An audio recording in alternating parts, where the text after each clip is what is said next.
Έλα. Έλα. Έλα κι άλλο. Έλα.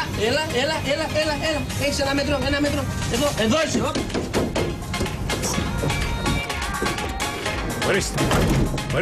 Ορίστε που καταντήσαμε. Όχι, θα μας δουλέψει εμάς ο κύριος Σμάκης.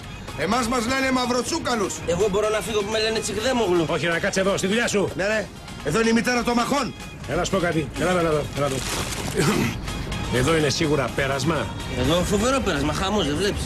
Στο Μάκη πληρώνετε ένα σάντουιτς, παίρνετε 2 και το αναψυκτικό δώρο. Αυτό είναι από τα δικά μας τα σάντουιτς που φτιάξαμε το πρωί. Λοιπόν, σε εμάς πληρώνετε ένα σάντουιτς και παίρνετε 2. Σιγά ρε, μη χαρίσουμε και την καντίνα. Αφεντικό τρελάθηκε! Πληρώνετε ένα σάντουιτς και παίρνετε 3! Σε εμάς πληρώνετε ένα σάντουιτς, παίρνετε 4 και το Τσικδέμογλου! Φάτε τώρα και πληρώστε το Δεκέμβρη άτοκα και με δόσεις! Κολώσαμε κοτούλες! Γαύρι, ρουφιάνι, κοτόπουλα νεκράνι!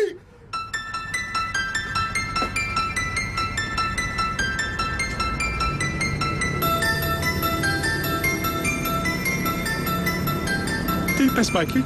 Αλλαξοπίστησες μωρή κρυφοπράσινη χαμούρα! Εδώ είναι ο τάφος σου.